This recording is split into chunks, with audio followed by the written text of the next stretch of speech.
Namaste. Welcome to the third talk on Omkar or Pranava on the Nada Arogya channel. In talk 1, we looked at the scientific discoveries, what science has discovered about how chanting Omkar benefits us neurologically, physiologically, and in so many different ways, emotionally, intellectually, and so on. In the second video, we took a look at the Vedantic perspective of Om, what the Upanishads and Vedas say about why we should chant Om. Now in this video, we are going to look at the first Vyakriti or the syllable. Om is made up of 3 Vyakritis or 3 syllables and 1 amatra. U, Ma are the 3 syllables, and the silence at the end of, after we finish chanting Om, it just fades into silence. That silent part is very much a part of the Omkar. That is called amatra, non-syllable, that which is not measurable. Now, I'm just remembering a story. Again, this story is set in very ancient times, where time was measured in Indian villages by looking at, excuse me, by looking at sundials or shadows or how the sun moves across the sky. So Indian villages had not seen a clock. To us, a clock is such a common thing nowadays. We measure the time by looking at the clock. We say it's 10 in the morning or 5 in the evening, and so on. So there were these Indian villages which didn't have clocks. And one boy from an Indian village went into a very posh, in those days, a posh town like Delhi, where he attended a university and gained a very good education. So when he was there, he got westernized. He got into westernized ways. He used tables and chairs, and then he bought a small table clock. He was very attached to the table clock. It was beautiful. So when he finished his education and he wanted to go back to the village, he decided, I will take this clock with me. And I'm sure people in my house will be so happy to see it. So he went back to the village. And he proudly kept the clock in a place in the living room. And his grandmother also lived in the same house with his parents. She came and she looked at the clock. She didn't like it at all because it continuously made a tick-tock, tick-tock, tick-tock, tick-tock noise. So she told that boy, this clock it's an evil thing. Throw it. It's going to bring bad luck to us. It's a very inauspicious thing. I'm sure there's a worm inside this clock which is making that noise continuously. And look at those 2 ugly needles just moving around like that. No, throw it away. But this grandson was very attached to the clock, so he decided he will take it to his room, and he kept it there. And it so happened that after a few weeks, thieves attacked that house in the night, and they took away many valuable things. So the grandma, she said to her grandson, look what your clock has done. Didn't I tell you it's bad luck? Didn't I tell you it's evil? Now these thieves have come and stolen away all our valuables. It's all because of your clock. At least now throw it away. But the boy didn't agree. So a few more weeks, and there was an epidemic in the village. Right now, we are facing a pandemic, worldwide pandemic of COVID-19. So there was an epidemic in the village, some kind of fatal disease like plague or something came. Many people died. Now, this boy's father passed away from the epidemic. After a few weeks, his mother passed away. And his grandmother was very angry. She said, "Look what your clock has done. It brought a pandemic to the village. It killed your father. It killed your mother. It brought thieves to our house. How much longer are you going to keep this evil thing?" So she rushed into his room, grabbed that clock, took it out into the yard, and hit it. She said, "I'm going to kill this worm in this clock, that evil worm, that inauspicious thing, which is making all these bad things happen to us." And she smashed the clock to bits. Of course, she didn't find a worm there. Now, why are we looking at this story? Whenever things we don't like happen in life, and they do happen, don't they? We want a good job. We may get a good job, but when we get into that job, we find that it's very difficult to get promotions. It's very difficult to get a raise, or there is too much work and too much responsibility. So I'm constantly stressed. So we think we get something, it turns out not what we expect. We want something and we don't get it. We don't want something to happen to us in life and it happens to us. So when these things happen, we look for the source. We say it must all be happening because of something. Maybe I can go to an astrologer. Maybe I can buy a good luck charm. Maybe I can remove something that is not working. So we get into these superstitious cycles many times. It's only because of insecurity. It's only because of the uncertainty of life. It's only because of the fatigue of battling with circumstances that are not favorable to us. So then we look for a source and we settle on something which may or may not be the source of the bad luck, of the misfortune. Just like this grandmother, she settled on the source as the clock, the poor, neutral, harmless clock, which was really doing nothing except measuring time. Because she felt it was evil, she said, that is the cause of everything. So when life brings such things to us, is it possible? Is there a way in which we can, to some extent at least, mitigate the uncertainty, to some extent, overcome the insecurity? The Upanishads say, yes, there is. There is the Omkar, the sacred syllable Om, which is made up of A, U, Ma, and the silent part. Now here we are going to look at the syllable A. A corresponds to the waking state. In our life, every single day we go through three states.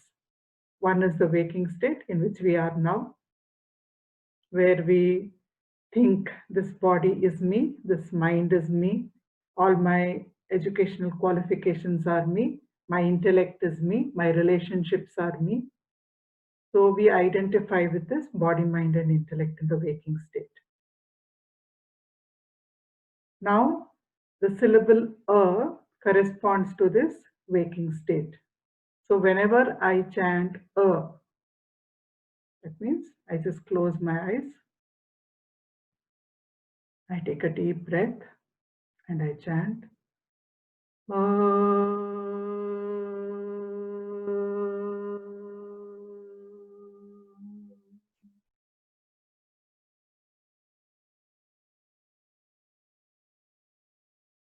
It feels peaceful. is the first alphabet. If you take any Indian language, is the first alphabet. In English, A is the first alphabet. So it is something that comes very easily to us. It is the first and primary part of our life. So if you look at it in one context, when I sleep in the night, whatever I dream about, it is all related to my experiences or my knowledge of the waking state. It is called Jagrat by the Upanishads. So whenever I am awake, I record all these memories, I gain all this knowledge, and then in my dream, all this comes out like some kind of a story, a pictorial story, like a video going in front of me. So the dream state is based on the waking state. But in my deep sleep state, nothing that I see in the waking state is present in the deep sleep state. We'll come to that in a later video.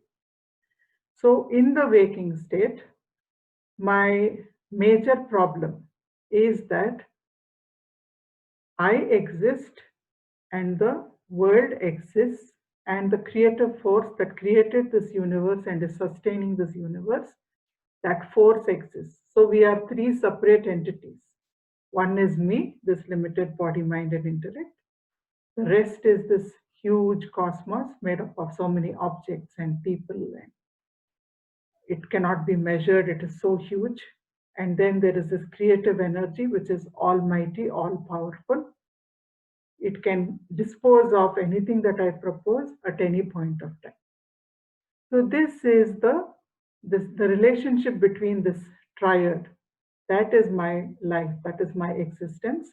And that brings a lot of uncertainty, unpredictability into my life.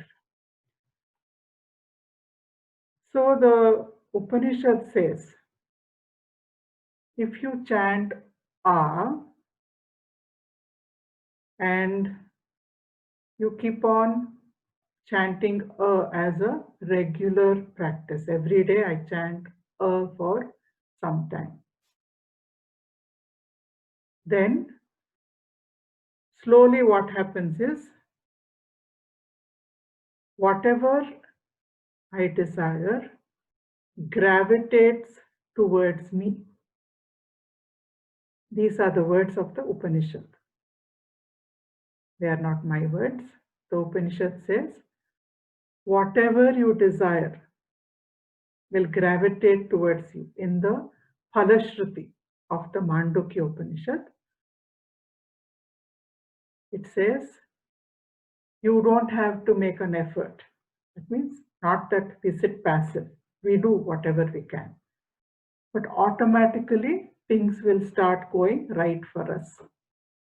Because by chanting the syllable that corresponds to my waking state, I am harmonizing myself with the rest of the universe.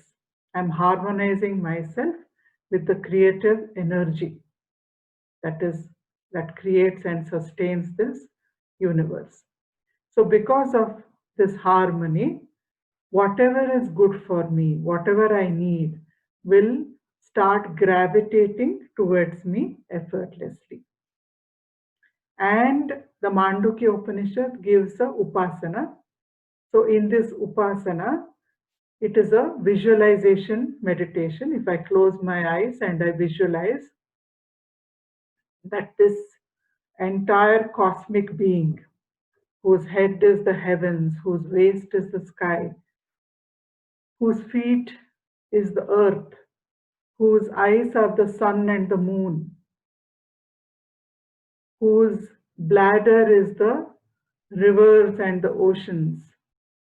So if I visualize a cosmic being like this, and I meditate on this cosmic being, then the Upanishad says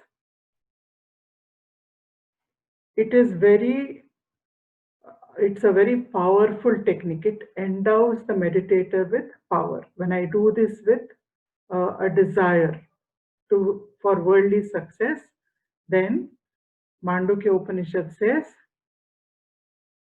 you will get immense power as long as you also follow the path of dharma, the ethical path of life, and you do Aakara sadhana and you meditate on this cosmic being regularly every day as a spiritual practice, then the Upanishad says you will get immense power. Just as A is the first among all the letters, all the alphabets, like that, such a meditator who follows the path of dharma and who does this sadhana with dedication, such a meditator will acquire immense power. What kind of power? The kind of power where people will do what that meditator wants without even being asked. People will do things without being asked.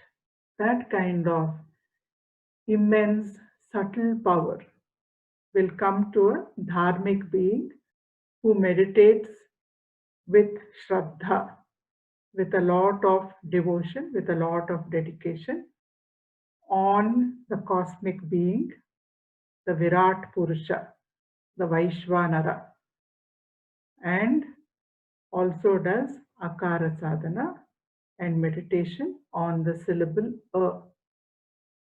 So this is the assurance of the Upanishad. It says somebody without worldly desires. We looked at what happens if you have worldly desires. That means if you want health, you will get health. Somebody who does not have worldly desires, but who wants liberation or mukti, if such a person does Aakara sadhana and meditation on the cosmic being, then that meditator becomes master of all things. He becomes a Siddha Purusha. He has mastery over himself, over the mind, and mastery over life, and he becomes an adept in yoga. So, for people who are interested in arogya or health, doing Aakara sadhana and meditating on the cosmic being will bring a great deal of health. But this has to be done side by side with following dharma or ethics in life. It has to be done with a lot of devotion. It has to be done with a pure mind and a pure heart. So then it brings all the things that are good for us into our lives. So let us chant a 3 times together. Sit straight. Close your eyes. Become aware of your breathing. Inhale. Take a deep breath. Chant right from the Nabhi. From your navel, feel the sound coming out.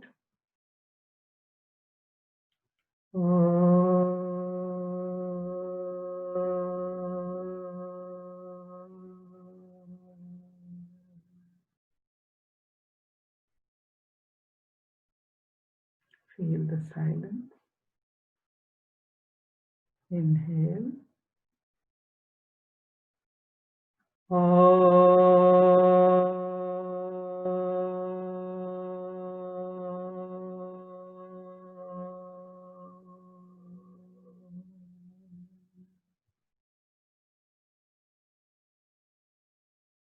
Inhale.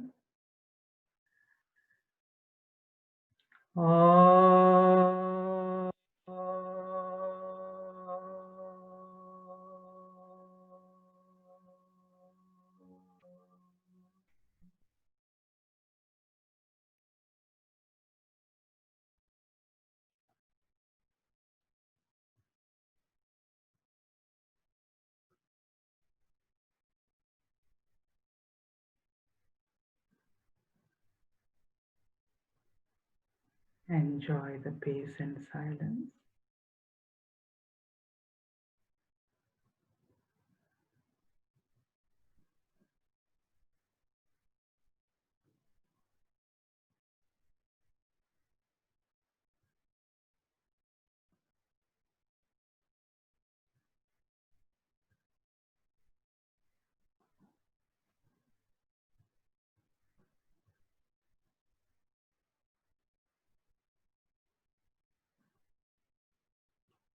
Slowly open your eyes.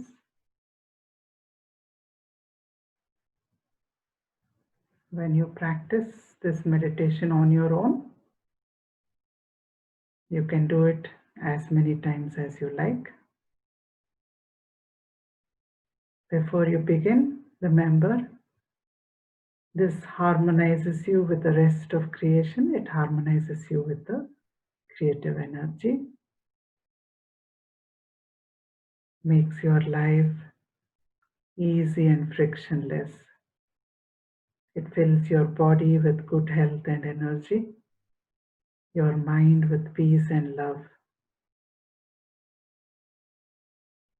So, let's meet again in the next video on the syllable U.